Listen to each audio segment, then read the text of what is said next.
Am I the a-hole stories? Am I the a-hole for getting mad at my wife for her jokes about me not helping around the house or with our baby? My wife and I both work, only difference is, she actually goes into the office and I'm still working from home. We have a 10-month-old daughter and I've been basically a stay-at-home dad on top of working my regular day job. It was stressful as hell when my wife finished up her maternity leave, but luckily my work is pretty flexible so I'm not usually super busy. Most of the day, I'm replying to emails on my phone with my daughter in her carrier or taking conference calls while she's napping. I also do the cleaning around the house because I'm a total neat freak, and order or cook dinner too if I have the time. Then in the evenings, my wife takes over so I have some leisure time. On Sunday, we went to have lunch at her sister's house. First time we've all seen each other in a while. They ask us how life's going with the new baby, and my wife starts jokes about the house being a mess when she gets home and her having to clean it up, because I've been too busy playing with our daughter all day to do it myself. When her sister's husband asked how I manage, I admitted it does get overwhelming sometimes, and my wife once again chimed in saying I call her constantly throughout the day over little things. Like not being able to find our daughter's binky, or needing her help because daughter won't stop crying and I have no idea what to do. She also laughed about how every day when she gets home, she just prays I didn't burn the house down. I know it was all said in a light-hearted joking around way, but it really hurt my feelings. Everyone was chuckling except me, so my wife kissed my cheek telling not to take it too seriously, and she appreciates that I put in the effort. So I straight up told her, well, I don't appreciate you acting like I'm useless when I'm the one at home taking care of her all day and cleaning the house.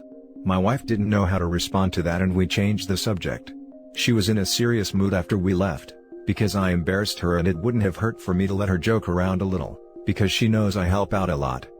I've been distant with her, not talking much when she gets home and she's mad at me for taking it too seriously. Even her sister says I'm overreacting, but I just don't see why she thought it was okay to paint me as the cliché useless man-child husband. Now I have my wife saying I'm being a bit of an A for still holding this against her, and she doesn't see why it's a big deal to me. Part of me just feels hurt and I'd like an apology, but another part wonders if I am being an A for how I'm acting with her. Now for the top comments. Not the a-hole. Put it this way, if the situation was flipped, and you were the salary man and your wife was a stay-at-home mom, how would those comments go down in front of her family? Would they still find it funny that you're implying that the mother of your child was useless at home? If it's not funny in reverse, it's not funny. She needs to apologize for undermining you, then you guys can move forward. He's not even a stay-at-home parent, he is a work-from-home parent, who juggles working with caring for the kid. Which is 2 full-time jobs worked simultaneously. And he cleans. Wife should be loudly singing his praises, rather than cutting him down because she's insecure with the knowledge that he is doing the lion's share of the work on weekdays. Not the a-hole, but your wife sure is. She's undermining your efforts. You're doing your best, man, and it's only a joke if it's funny to both parties. Otherwise, it's just being mean. Your wife need take a second and wonder why she's embarrassed. Here's the answer. Because she knows you told the truth, and she's embarrassed you called her out instead of going along with her jokes that makes her look like the better parent. You keep doing what you're doing, and make sure to have a serious talk with her when tempers are a little calmer, alright? You sound like a good dad, by the way. Not the a-hole. She doesn't see why it's a big deal to me. That's because she has no idea of how much you do during your work hours. Not playing with the kid hours, or cleaning hours, or cooking hours. Work hours. You're amazing for being able to juggle work in there, but she shouldn't joke about it. She was belittling you and your hard work. That isn't a joke. And then to act like you embarrassed her, after all the times she embarrassed you? Piff. Not the a-hole. She probably feels guilty and insecure about being a working mom and you being the primary caretaker, because hello, she is a woman and lives in a society that expects things to be the other way around. She is an a-hole for taking it out on you and needs to take responsibility for her actions and apologize to you. You two need to sit down and discuss things and you are indeed owed an apology. Now for the next story. Am I the a-hole for not telling my daughter's mother her secret words? Cast, me, male 36, my daughter Clara, female 12, my ex-wife Sarah, female 37. Few backstory details. Sarah and I got married when Clara was born, and separated when she was 6 years old. Clara spends her time 50-50 between us with 2-week splits. We both live in the same city so her friends and schooling are consistent, and not constantly switching back and forth. The event in question. This all started when I read The Hobbit by J.R.R. Tolkien to Clara 2 years ago. We talked about how he was a linguist and had actually created several languages from scratch for the story. This captured my daughter's imagination. She has been obsessed with linguistics ever since, and I have been happy to provide as many texts and information as I can. Almost all of it is for higher level students. But I do my best to help her understand it. I am definitely not a linguist and she definitely knows more than me at this point. For about a year she has been creating her own language which she calls Nista. I think that's the spelling. It is only verbal. This language isn't just English with different sounds for the different words. It is actually a new language. She has created different conjugations, syntax, and grammar. Just one example is a bunch of different suffixes to indicate emotion that can be attached to any word. Clara and I speak Nista together for probably about 60% of our conversations. It is the highlight of my entire life. I cannot believe how creative my daughter is. Sarah remarried 5 years ago, and I haven't been in a relationship since we divorced. Clara prefers her time at mine, something I definitely don't encourage. I want her to be happy at both, but she has never been comfortable around her stepdad and stepbrother. I think he is around the same age as her, but I'm not positive. I knew that Clara had never taught Sarah any Nista, which I was selfishly kinda happy about. I loved having this language that only me, my daughter, and her friends shared. However, when Sarah dropped Clara off this week, she informed me that she hadn't spoken anything but that gobbledygook for the entire 2 weeks she was with her. Sarah then demanded that I teach her the secret words. I refused and explained that if Sarah wanted her to know any Nista, I stressed its name because Sarah kept disparaging it, she would have taught her it. I then closed the door in her face. Sarah texted me saying there could be an emergency and she would need to know. I said that she still knows English if there is an emergency. I have talked to her teachers at school. Her English teacher said that Clara has shown her the language, but only briefly. In all of her classes, including English, she speaks English. Thinking it over, I don't know if I did the right thing or not. This is a massive part of our daughter's life, and one that she isn't letting her mother into. She has told me that she wants to go to college for linguistics, so this isn't anything temporary. So Reddit, am I the a-hole? No a-holes here. Here's the thing.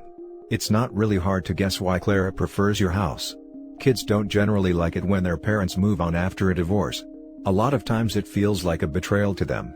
Sarah has done this, and Clara isn't happy with it.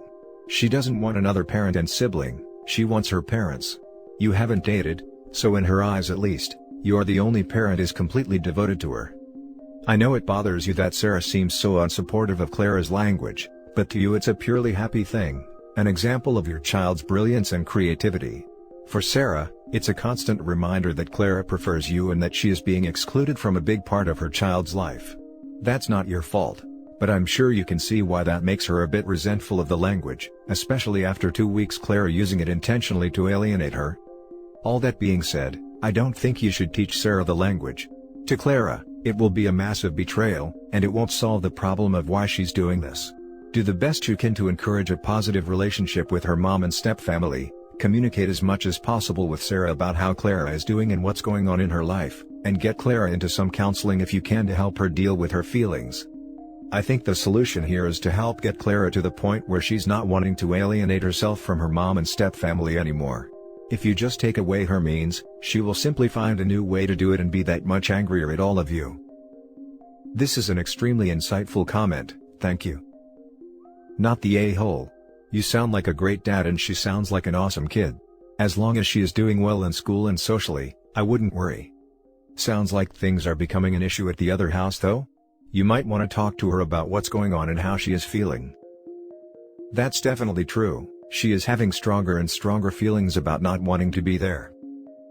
Not the a-hole, as it's your child's creation and she's free to share it with whoever she wants. It is not your obligation to teach your ex. That being said, a conversation with your daughter about when it is appropriate to use the language may be in order. Refusing to talk to her mother in English is not a good thing, and at 12 she's old enough to realize what she is doing. Yeah, she definitely knew what she was doing. She told me that she wanted to make them feel how she feels around them.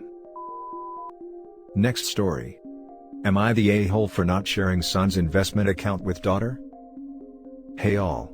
My son was born in 2000 and I shortly afterwards opened up an investment account with the intentions of handing it off to him after he graduated college to give him a head start in life. Wife loved the idea. I put in $10,000 initially and started adding $100 monthly, and the account sits at over $60,000 today. A majority of it was just put into mutual funds, and some months I'd take the $100 and toss it into riskier stocks that didn't really pan out. Yes, I learned my lesson that if you're not making this a career, just toss it into funds. When our daughter was born 2 years later, I started up an account for her as well. About a year in, wife and I got drunk with friends and the topic of investing came up. Wife said something silly along the lines of anybody can invest, and it became a lengthy discussion at the beach with all our friends chiming in. In the end, wanted to take over daughter's investment account and manage it to show me how easy investing was. We discussed it at length over the following weeks and she dug her heels in, so I relented and gave her control.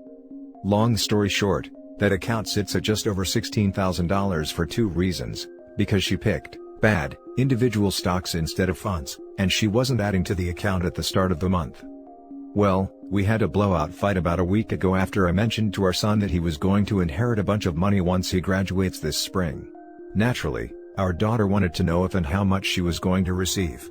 I mentioned that of course I'd done the same for her, but she'd have to ask mom, as I wasn't about to be the one to set that ticking time bomb off.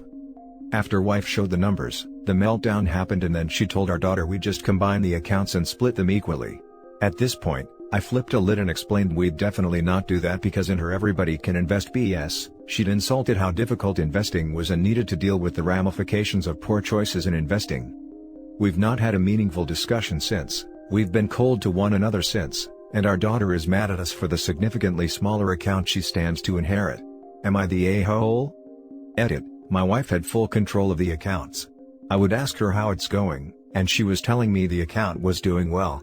I trusted her, so I did not ask to log into the account to see for myself. My son's account had $14,700 in it at the time of the challenge. My daughter's account had roughly $11,000 in it. I'm halfway tempted just to give them each $15,000, and take the rest and buy myself a new truck, seeing as how I've become the bad guy. There, they get the same amount and I reward myself for successful investing. Probably the only happy person in this equation then, but I'm mind blown at all the attacks. Since most of you say I should just split the 2 accounts in half, I've decided on a fair solution. I will split the money with both kids, but I will give them all the statements from both accounts, and show them that the $37,000 each they're getting could have been about $60,000 each if not for their mother's poor investment choices. It's their money, they have a right to know what happened to it. Now for the top comments. Everyone sucks here. What is wrong with you? You want to teach your wife a lesson by making your daughter, a completely innocent party, pay the price? How in the world is that fair? And what kind of lesson are you teaching your daughter? That she'll be straddled with $45,000 of extra debt because mom and dad made a drunken bet and are horrible at talking about finances with each other? This isn't something that happened overnight, these are decades-long investment decisions. After the first couple years of your silly experiment, you could have sat wife down, looked at the numbers together, and had her admit that investing isn't so easy, if that was the whole point of this. Why did you let it go on for so long? Because your pride is more important to you than your daughter's future? You and wife screwed it up, the 2 of you need to fix it. You can commingle the funds. You can make wife take out a loan to replenish the difference, and she can pay that loan back slowly by herself. Figure something out. But it is not fair to make daughter pay the price of your stupid mistake. Edit. I'm tempted to change my vote to you're the a-hole after reading OP's edits. Apparently his pride simply will not allow him to grasp why he would possibly be at fault, and still trying to dump 100% of the blame on his wife. OP, in case it wasn't clear, your wife is an a-hole for her horrible investment choices and not contributing to the fund. But you're a bigger a-hole for letting this bet go on for 17 years, never bothering to check daughter's account, and trying to justify it by saying you trusted your wife when she said she's doing fine. Clearly you did not trust your wife when she first said that investing is easy. You could have stepped in to avoid this mess, but you placed your pride and need to be right over the happiness of your entire family. That's why you're an a-hole. And you're now a bigger a-hole for failing to recognize why you're an a-hole despite the hundreds of comments explaining this plain truth to you. Everyone sucks here. So, just to be clear on this, you're going to punish your daughter for your wife being bad at investing and to prove a point that you're better at it? Your wife screwed up, everyone knows it, which is why she is also an a-hole. But let's be clear. This isn't your son's money. It's not like he gave it to you to invest on his behalf. It's all your money. What you do with it is up to you, but you are going to cause a huge split in the family if you don't find some way to share that money between both your children. You're the a-hole. You should have pulled the plug on bad investing years ago. It's absolutely unfair to have $60,000 compared to $16,000. You're not proving a point, you're hurting your child. Edit to add, the fact that you let this go on for 17 years is absolutely insane. And your third edit is exactly why this is you're the a-hole. You still suck more than your wife, and you're still putting yourself above your kids. The last story is titled, Am I the a-hole for telling my parents they can speak about what made me happier? My parents are divorced. They divorced when I, 15 female, was 6. Both of them are married again to other people, and I have 2 huge blended families on either side. My mom has 3 more kids and 7 step-kids, while my dad has 4 more kids and 2 step-kids, and is raising his wife's 2 nieces. I also have a brother who was 8 when our parents divorced. We both have pretty similar thoughts on the whole thing. We're sad our family didn't work out, we'll always wish it had, would have been easier for us if it had in some ways, but we know they are happier and better off apart. Back before lockdown, when schools were still open, we had to do this personal essay. And I did mine on how complicated it is to have divorced parents and be part of blended families. I spoke about how I wished it was different, how I knew it was better overall, and just in general how it can be hard to have that change in your life and how going between houses and stuff is not fun or easy. Anyway, my parents didn't like it, and well, they decided to talk to me about how I was happier since the divorce and why would I write that way when I know it's true. I told them it was far more complicated than it was for them. They said but now I have 4 parents instead of 2. And I told them it's a lot more complicated than that. It's been a thing ever since. They keep trying to tell me how I feel and how the blended families make me happier because I have more people to love. They believe my relationship with my step-parents is the same, on the same level as with them, and that I feel the same about the step and half siblings as I do my brother. So I sat both of them down recently and told them they cannot speak for my feelings. That I'm allowed to have complicated feelings on the whole thing. I'm allowed to miss my original family unit, when things were simple and I didn't have to move between 2 houses and 2 families. I told them they're my parents but they're not the people who dictate my emotions, and they would push me away if they kept that crap up. They're pissed for how I handled the conversation, saying I was threatening them with estrangement, and basically dismissing the fact they are my parents and get to make decisions that they know is right for me. I told them it was very different. That I didn't say they shouldn't have divorced, but they cannot say how I feel about it. Things are weird now and I'm wondering if I did go too far. Am I the a-hole? Not the a-hole. You handled it well with maturity. Thank you for saying that. You are entitled to your feelings. They belong to you and no one else, and your parents cannot dictate how you feel. That's basically what you told them because it's true. They need to accept that and move on. My husband did a similar thing when we got married. Anytime I talked about my feelings he told me don't say that. One day I got fed up and told him I am entitled to feel my feelings, and by him telling me not to say whatever, is him invalidating my very real feelings. Fortunately, my husband is a smart man and hasn't said anything that's stupid to me since. You keep pointing out that your feelings are, 1, valid, and 2, yours, and let your parents stew in their own opinions. You are 110% not the a-hole here. Keep being logical and respectful whenever your parents bring up this topic, and eventually they'll see the light. Or you'll turn 18 and you can go on your merry way. Good luck. Not the a-hole. Kinda sounds like your parents are feeling guilty about how their divorce impacted you, but instead of dealing with their own emotions they decided to change yours. Which they can actually do. They feel attacked by what you said instead of seeing it as a simple statement of facts. Your parents are showing why they couldn't make their marriage work. You're really mature and have an amazing grasp of the reality of casual divorce. And you're not an a-hole. Casual divorce. I agree with not the a-hole, but I don't think the parents are a-holes for divorcing. I don't think it's fair to criticize them for that, especially with not much to go on beyond them being a-holes to OP, and OP thinking they are happier and better off apart. I'm not sure if you think they divorced too casually or I'm reading more into your phrasing than was intended. They said, but now I have 4 parents instead of 2. I don't know, 20 kids between 4 parents, versus 2 kids between 2 parents. Seems like you have less numerically. Yep. Less quality time, less space and less room to breathe honestly. And that's it for this video guys. If you have thoughts to share, leave a comment below. Don't forget to hit like and subscribe if you like this content. I'll catch you in the next one. Good day everyone.